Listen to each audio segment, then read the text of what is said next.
At syempre, ayun na nga, no? Pag-uusapan natin ngayon, mga kababayan, itong mga kupal na vloggers, kupal na kongresista, at mga kupal na mga kritiko ng mga Duterte. Kasi alam niyo kung bakit, mga kababayan, ano? Ah, Sinasabi nila, ito pinapalabas nila, no, sa mga vlog, sa mga vlogs nila na kung kailan daw kinancel yung hearing sa Kongreso tsaka attend si PRRD. Patutunayan natin, mga kababayan, na hindi nagpo-propaganda si PRRD. Hindi ito katulad ng mga sugar daddy ninyo na mahilig magpropaganda at mahilig magpabida. So, syempre, magandang araw muna sa Luzon, Visayas, Mindanao, at syempre sa mga kababayan nating OFW, mga immigrant sa iba't ibang panig ng mundo. Magandang araw po sa inyong lahat. And of course, Master Judea, nagbabalik na naman dito sa ating panibagong upload. So, ayun na nga, At matatandaan natin na, di ba, kahapon, no?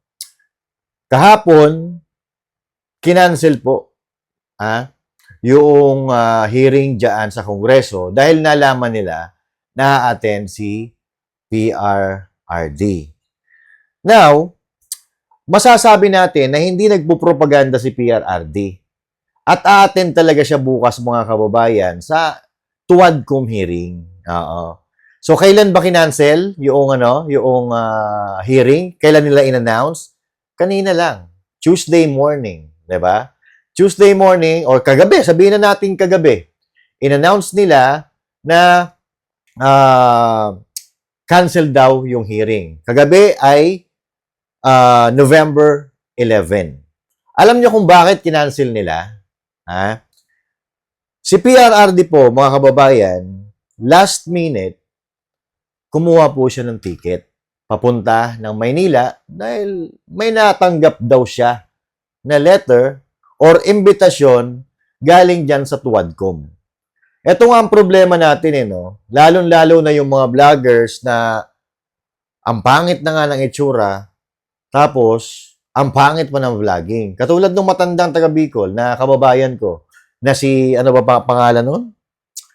Basta, yung matanda na Bicolano na supporter ni Marcos. Nakalimutan ko yung pangalan. Nakita ko kasi kanina yung post niya na kung kailan daw kinancel, tsaka naman daw nagdesisyon na attend si PRRD. Naku po.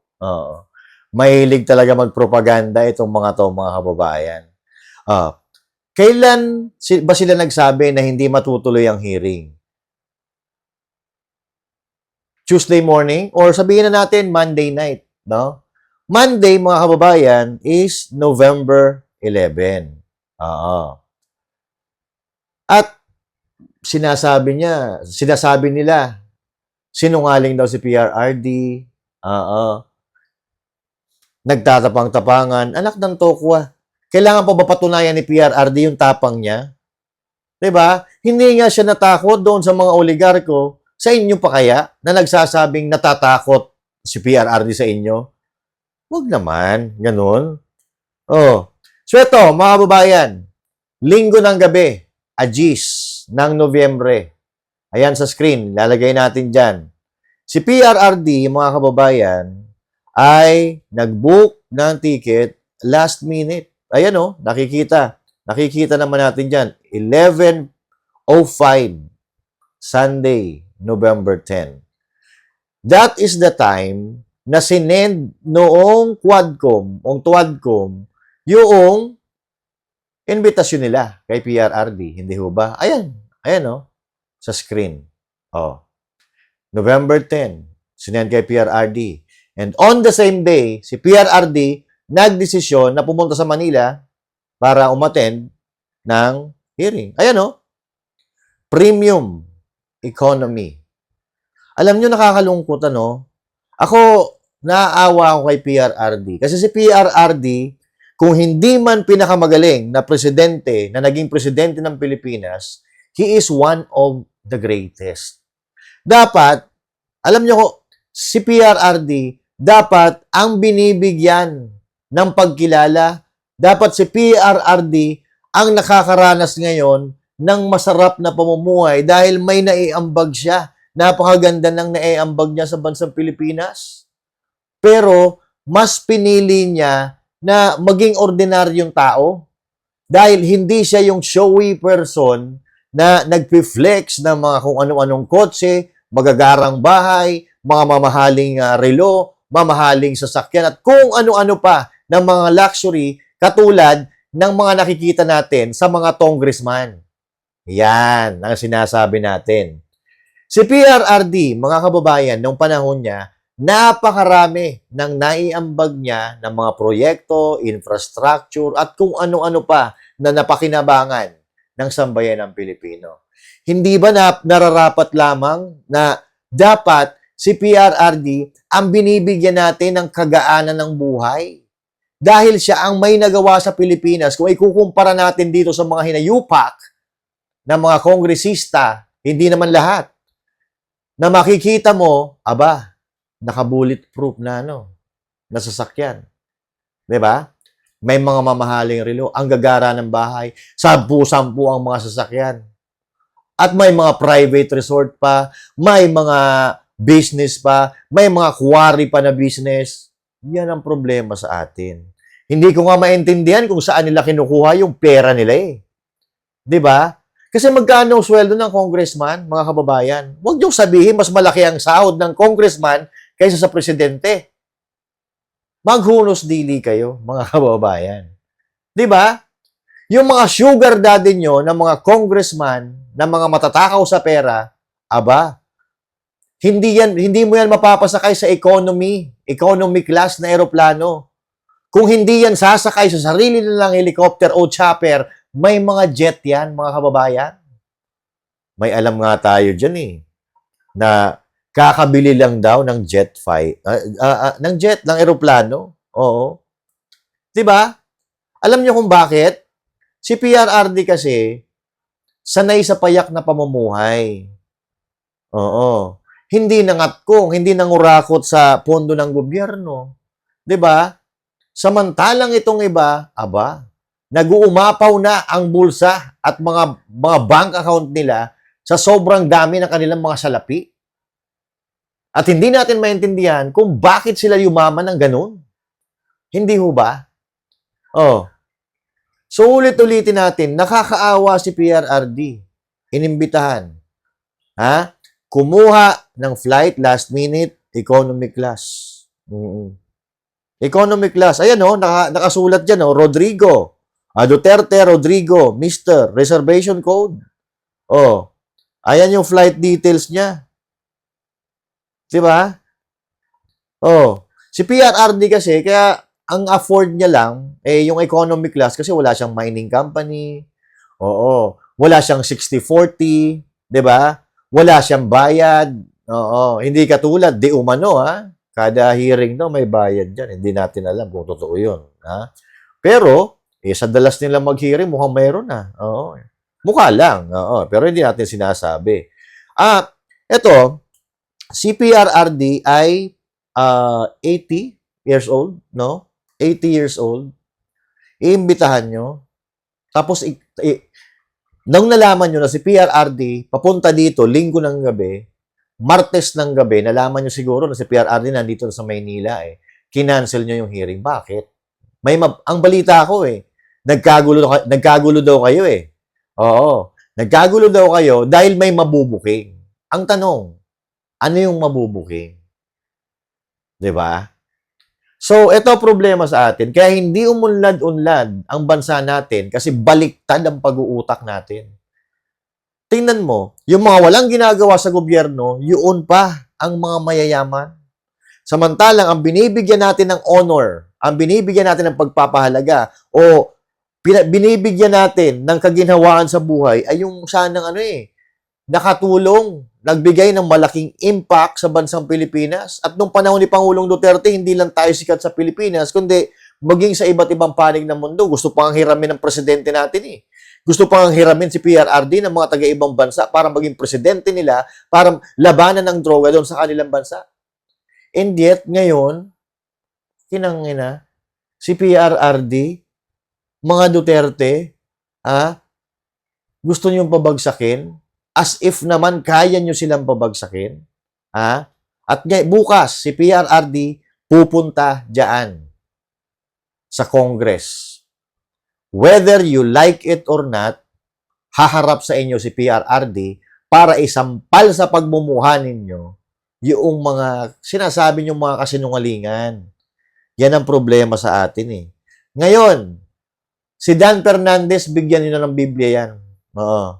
Pagbasa-basahin nyo na encyclopedia para ma-practice yung English niyang bali-baliko. Oo. Kasi haharap siya bukas sa isang abogado na magaling. Di kalibre. Ha? Na abogado na walang iba kundi si Pangulong Duterte. Oh. 'Di ba? Magsama-sama kayo, lahat si Kungkun, oo, si Barbers, si Paduano, sino pa ba si Chua, si Fernandez, magsama-sama kayo bukas harapin nyo si PRRD. Oh. Patunayan nyo yung mga ibinibintang nyo. Ha? Kumakaano kayo eh. Akala nyo matindi kayo? Oo. Akala nyo ang kalaban nyo, isang batalyon eh, no? Pinagkakaisahan nyo si VP Sara Duterte, kalalaki yung tao, babae ang kalaban nyo, nag-iisa. Kayo, nagkukumpulan kayo dyan sa presko ninyo, binibiran nyo si VP Sara Duterte. Wow. Nasaan yung yag balls nyo? Nasa batok? 'Di ba? Oh. Anong mapapala nyo? Ha? Diyan sa kahihiring ninyo, wala nga kayong mapatunayan. Ha? Wala kayong mapatunayan, wala kayong matinong ebidensya, o hindi pa kayo nakakagawa ng ebidensya, katulad ng sinasabi ni Kungkun, na ang ebidensya pala ngayon na ginagawa. Ano sabi niya doon sa general? Ha? Na kung ikaw, general, inayos mo yung paggawa ng ebidensya, mapapalutang mo sana ang pangalan ni Michael Yang. Aba, gagawa ng ebidensya? Grabe naman. Oh. Ako, nadurog yung puso ko dito kay PRRD. Nadurog yung puso ko kasi nagkumahog siya alas 11 ng gabi, linggo, tapos Lunes ng gabi, nung nalaman siguro nila na si PRRD ay nasa Maynila na, aba, kinancel nila. At ang rason nila, mga kababayan, mas nakakatawa. Tinapik na natin to kanina sa live natin eh. Ang rason nila, kailangan pa daw nilang interviewin yung mga resource persons. Panglimang hearing nyo na yan? Ngayon pala kayo mag-i-interview? Diba? Oh, anong pinagagawa nyo? Kung nung una palang imbitasyon nyo, pumunta na si PRRD, ika-cancel nyo rin? Kung umuo si PRRD? Oh, ika-cancel nyo rin kasi magi-interview pa kayo ng mga resource person at titingnan nyo kung sino ang ihaharap nyo kay PRRD. What the heck is that? Diba? Nagsayang ng pera ng gobyerno sa kaka-hearing ninyo. Yung pala, wala rin pala. Oo. Ika-cancel pala. So ngayon, dapat bukas at 13 ng November, ang hearing, kinancel ninyo. Inilipat nyo sa November 21. Papaano ngayon kung si PRRD ay may importanteng lakad ng oras na yan, ng panahon na yan? Dahil kahit wala nang katungkulan sa gobyerno si PRRD, marami pa rin diyang kumakausap. Hanggang ngayon, siya pa nga ang pinakapopular eh. Mayroong sa Publicus Asia or ano na yun, nakalimutan ko kung anong survey firm yun, no? Pero lumalabas doon na si PRRD pa rin ang pinaka-influential na pwedeng mag-endurso ng mga kandidato sa panahon na ito. Oo. Kaya wala, hindi na nyo mapapabalik-baliktad ang mga Pilipino. Oo.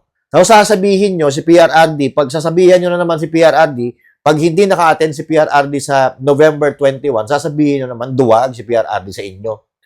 Bukas, abangan nyo si PRRD diyan sa Kongreso. At sana naman, yung mga tapang-tapangan dyan at yung mga masisigasig bumanat kay BP Sara, bumanat sa mga Duterte, sana harapin nyo si PRRD bukas kung sakasakali na siya ay pupunta dyan sa Kongreso. At ako nakakasiguro ako na pupunta si PRRD dyan.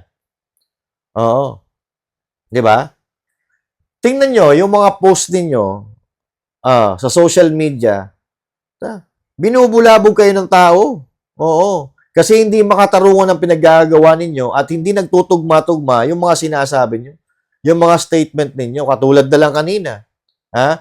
Doon sa vlog natin, 'di ba?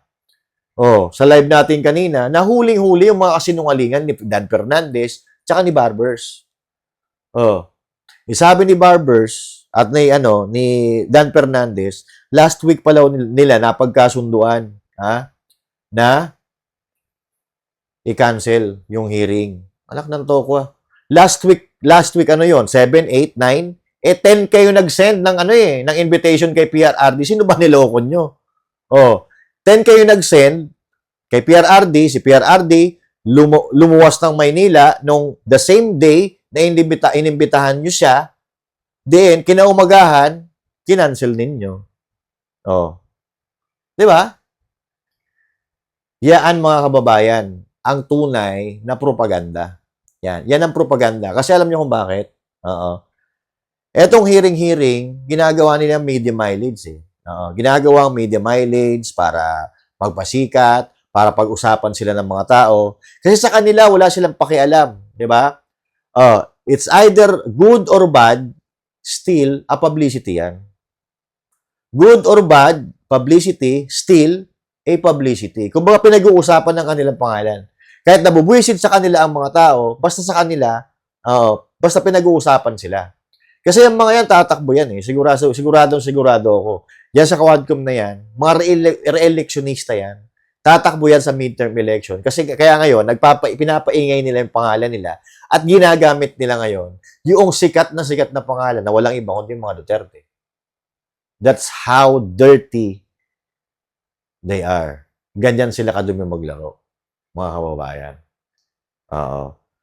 Yan. Dito natin malalaman, dito natin ma-realize kung sino talaga ang naglilingkod sa bayan at kung sino ang naglilingkod sa sariling kapakanan.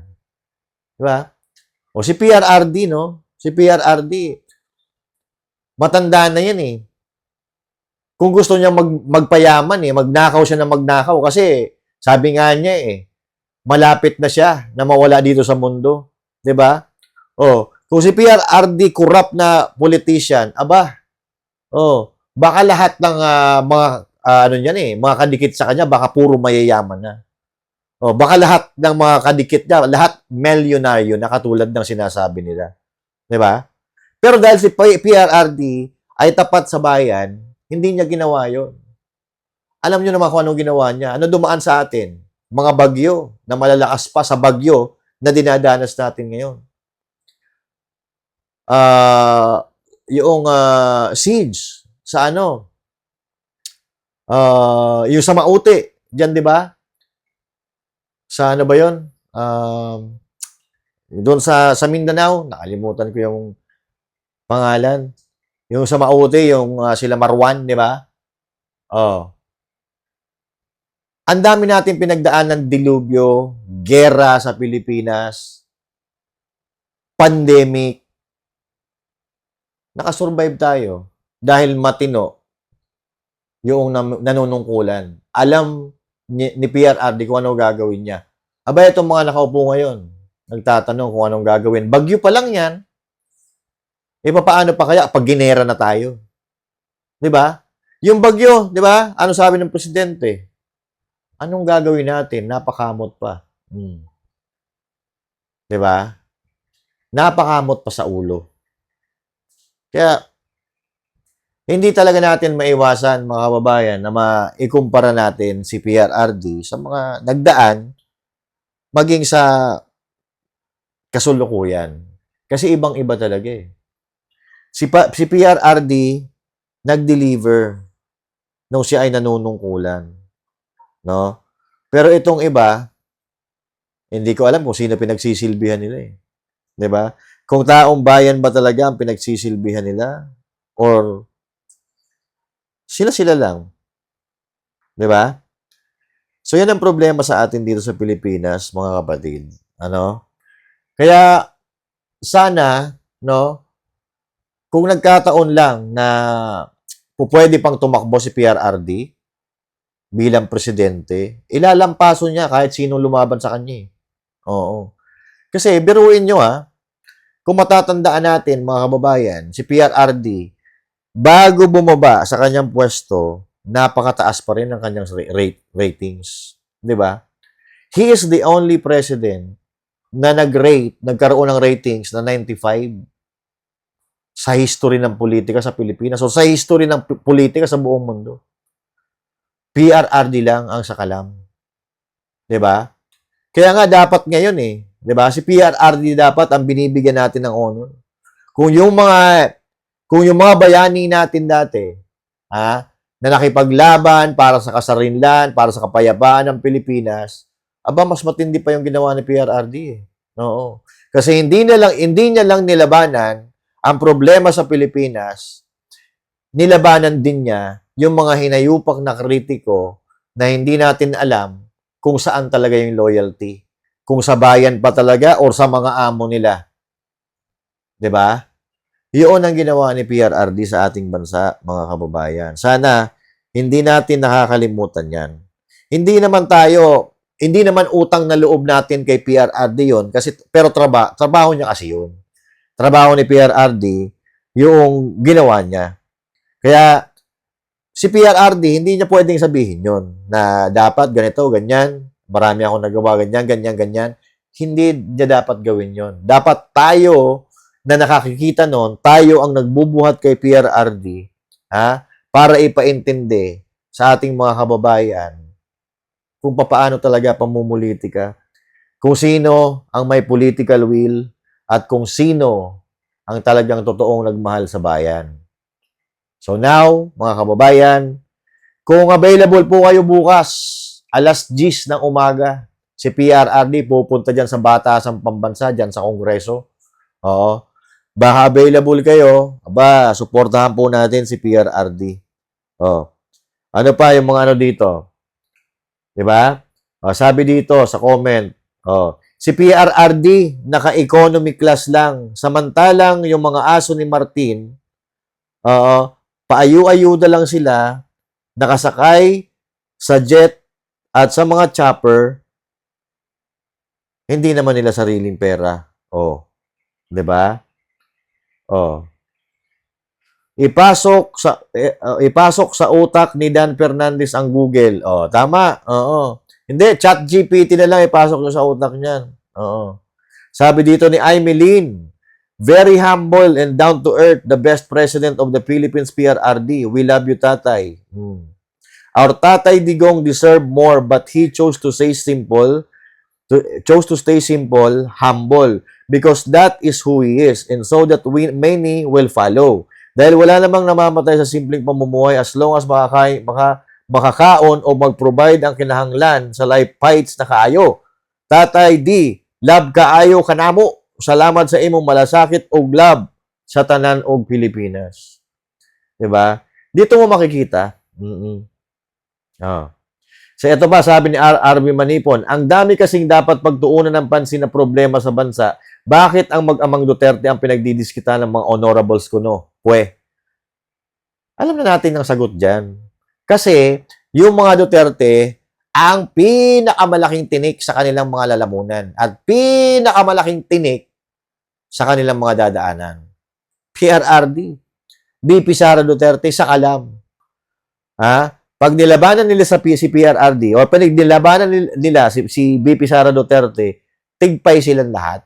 Kahit sino pa ilaban nyo dyan kay BP Sara Duterte. Kasi kung hindi nga yan pumayag na mag-vice president kay Marcos, kung nag-president siya, baka siya presidente natin ngayon. Kasi napakataas ng ratings niya bago mag-eleksyon dati. Sabi ni Nel Badio Alejo, pakilampaso po ang Quadcom PRRD. Yung pinakamalupit para masatisfy ang inis nila. Nagsasayang sila talaga ng oras samantalang ang daming problema ng bansa. Praying na ma-abolish na talaga ang Congress. Nako po, delikado tayo pag na-abolish yan. Sana may live yan para mapanood namin. Kabahan ka na dyan sa Kongreso, Tambalos-los, punta si Tatay Digong. Yan. Sabi ni, ako si Joanna, Kawawa naman sa tatay namin. Pwede naman ako mag-share ng kahit konti para maka-afford siya ng business class. Di ba? Oh. Kung tutuusin, dapat si PRRD sa edad niyang yan, dapat business class eh. Para mas komportable. Dapat kung kayo mag-iimbita, yung iniimbitahan nyo, gastusan ninyo. Di ba? Hindi yung kayo-kayo lang nakikinabang sa pera ng gobyerno eh. Ang sasarap ng buhay ninyo. Di ba? Oh. Oh. Sabi ni Riley H. Limosnero, mag-study daw muna si Relief Congressman. Oh. Di ba? Oh. Lalamunin lang sila lahat ni PRRD, wala yang script. Di ba? Si PRRD, hate na hate yan ang magbasa. Hindi nga niya binabasa yung yung mga sinusulat ng writer niya, di ba? Oh. Wagufi in the akbar. Grabe naman. In hearing like that, pag nag-cancel ang mga pag nag-cancel at the instance of the one inviting, di ba dapat nire-refund nila na gastos sa fare ng hotel at hotel accommodation? I doubt it if PRRD will accept the refund. Taong may dignidad si PRRD when he knows tax ng tao yan. Oo. Sabi ni Jazero K, parang need na nating question ang choice of men ni Aiko. Nako po. Oo nga, no? Si Aiko Melendez, lagi na lang sila nag-iwalay ng jowa niya, no? But anyway, Jasmine, di na nakakatuwa ang gobyerno ng Pinas. Puro papapel, balimbing, mga kurakot, nakakainis at nakakagigil. Ngayon ko lang naramdaman ang ganitong inis na sobrang affected ako sa mga nangyayari ngayon. Di ba? Sabi ni Kathleen Faith Mendoza Agno, gigil na gigil ako kanina sa live. Di lang ako makakomment, di ko alam kung bakit. Nakablock ka doon. Don't worry, it's a tie. Hindi lang ikaw ang gigil na gigil. Angela Aguilar Abinuman, pakainin ng dictionary yung bold star na yan, kagigil. Oy, grabe, galit na galit ang mga tao dito. Dito ito sa post na yung sa ticket ni PRRD, si Crisette Laureta Chu ang nag-post dito. Sabi ni Garex Ponsilansang, kaya nila sila yung hearing dahil nagka-problema sila. Dahil yung star witness ko nila ay pinatakas nila. Huwag lang makaharap si PRRD kaso nahuli itong si Garma sa ibang bansa at pauwi ito pabalik ng Pinas. Akala yata nila, kaalyado pa nila ang presidente ng USA. Mga ungas na congressman, yung mga bayaran yung witness ko, markado na yan kay President Donald Trump. Yan ang sinasabi natin. Baka yun ang dahilan. Kanina, napag-usapan din natin yan. Baka yung dahilan nyo ay hindi makakauwi si Garma, kasi inaresto sa Amerika. Di ba yun ang witness ninyo? Yung unang ihaharap nyo kay PRRD? Oo. Kasi nagkukumahog kayo eh. Kailan ba nahuli si Garma? Siguro, ini-invite nyo si Garma, hindi siya makakapunta dahil nga siya ay naaresto. I-cancel na lang natin dahil walang matibay na ebidensya kay PRRD. Kundi, yung sinabi ni Garma. Wala na. Yung Garma ninyo, kinarma na. Di ba? Yan ang problema sa atin, mga congressman. Umayos tayo. Di ba? Dapat ang pinaglilingkuran natin, yung bansa natin, hindi yung mga amo ninyo. Di ba? Sa bagay, nagkakaroon kayo dyan. Di ba? Hindi yung nagkakaroon daw kayo dyan. Marami bali-balita yan. Hindi naman yan, hindi naman yan lingid sa kaalaman ng mga Pilipino. Kalat na kalat yan sa social media and all that. Kaya, mga kababayan, suportahan natin yung matitinong politiko.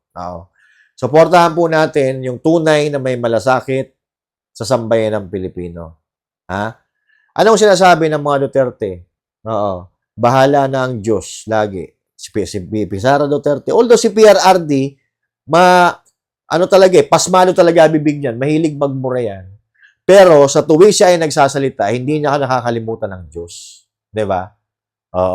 At yung pagsasalita niya yon, pag i-involve niya sa Diyos, sa kanyang mga statement, ramdam mo na galing sa puso. Hindi yung nagpa-plastic-plastic lang, pupunta sa simbahan, luluhod-luhod, iiyak-iyak. Diba? Dahil kahit saan ka pumunta, pwede ka magdasal. Pwede ka magdasal na nakaupo ka sa inidoro. Pwede ka magdasal na nakaupo ka sa lamesa. Pwede ka magdasal na nakaupo ka sa may puno. Pwede ka magdasal kahit saan. At hindi yung pupunta ka lang sa simbahan, magpapapicture ka, paluhod-luhod ka pa. Papapicture, kunyari, banal-banalan. Diba? Kaya, mga kababayan, Doon tayo sa sinasabi nating may pagmamahal sa Diyos, may pagmamahal sa bayan, may pagmamahal sa tao, may pagmamahal sa Diyos, at doon sa Pilipinas nating mahal. Okay? So maraming salamat sa inyong panonood mga kababayan, at kung meron kayong opinion regarding dito sa pinag-uusapan natin, huwag kayong mag-atubili na mag-comment kayo dyan sa comment section at pag-uusapan natin yan sa mga susunod natin talakayan. Alright? So, my name is Master Judea saying thank you, God bless you all, to God be the glory. Magandang gabi po sa inyo lahat. Bye!